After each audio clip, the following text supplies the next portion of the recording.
J'espère que vous allez tous très très bien. Aujourd'hui, j'avais envie de vous parler d'un titre qui est sorti déjà il y a un petit moment, hein, puisqu'il est sorti en 2017, fin 2017, début 2018. Tiens, j'ai de nouveau le petit intrus rouquin qui est là. Tu dis bonjour? Allez, viens, dis bonjour, petit caca. Salut! Voilà.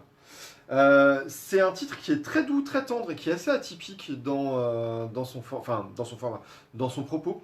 Ça s'appelle March Comes In Like a Lion et c'est chez Kana. Alors March Comes In Like a Lion, oui alors il y a un petit truc prix découverte. Y faites pas attention, hein, c'est plus valable puisque c'était valable jusqu'à fin 2017. Ça fait un petit moment que ça marche plus. March Comes In Like a Lion, c'est l'histoire un adolescent qui a 17 ans. Il habite seul dans un petit quartier populaire de Tokyo. Il habite seul parce que ses parents ont été tués pendant un accident, donc il est orphelin. Et malgré son très très jeune âge, il est joueur professionnel de shogi. Le shogi, c'est un peu l'équivalent des échecs japonais, hein. Et, euh, et il a une vie un peu particulière parce que dès tout petit, on lui a appris à jouer au shogi. Et son objectif dans la vie, c'était un petit peu d'épater son père, en fait, et d'égaler papa, qui était lui aussi joueur pro, et plutôt carrément pas mauvais. Donc il avait un peu pour ambition de un jour pouvoir aller voir son père et faire Eh viens on joue et lui mettre une raclée, sauf que là pour le coup ce sera plus possible. Sauf que du coup il a passé son enfance à jouer au shogi, il a passé son adolescence à jouer au shogi.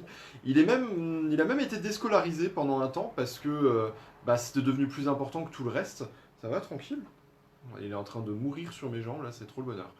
Et, euh, et donc, le truc, c'est que après le décès de ses parents, il a décidé de reprendre des études plus classiques, plus normales, pour essayer de se rescolariser, parce que il est un peu perdu, hein, mine de rien. Son objectif, c'est de battre son père au shogi, ça va être compliqué maintenant, quand même, mine de rien.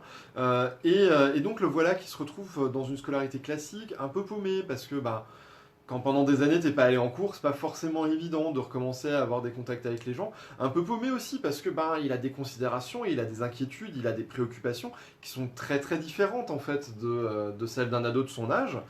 Et il va faire la rencontre d'une jeune fille. Cette jeune fille, c'est une de ses voisines et elle a deux sœurs, une grande sœur et une petite sœur. Et elles vont toutes un petit peu pas tomber amoureuses de lui, mais il y a une espèce de petit coup de foudre de tendresse en fait à son égard parce que elle se rend compte, en fait c'est comme si elle venait de trouver un petit chaton abandonné, hein, qui est tout perdu et qui a plus sa maman et qui sait plus comment se débrouiller. En fait elle se rend compte que il sait pas comment vivre dans ce monde-là et qu'il est très seul et que il va falloir lui apprendre à vivre comme un ado. Il va falloir prendre soin de lui aussi parce que il vit dans son appart et puis il mange des soupes instantanées. Donc si de temps en temps quelqu'un lui rapporte un vrai plat, c'est peut-être bien aussi. Et ce qui était très rigolo, c'est que dans les premières éditions qui étaient sorties, il y avait des cartes postales dans chaque tome avec une recette de cuisine, genre les koroké, genre enfin voilà le hamburger japonais, des choses comme ça. Et c'était vraiment bien fichu, c'était vraiment rigolo. C'est plein de tendresse. En plus, c'est un manga qui peut vous apprendre à jouer au shogi, puisque il a un rival là, qui voit en lui l'héritier de son père et qui se dit lui aussi qui est fan de shogi et qui veut absolument le battre. Il se dit mais si lui je le bats, mais je vais tellement être un beau gosse quoi. Et en fait, lui, c'est assez rigolo parce qu'il explique le shogi avec des petits chats. Donc vous verrez, hein, je crois que c'est dans le tome 1 ou dans le tome 2 où il explique comment on joue au shogi avec des chatons.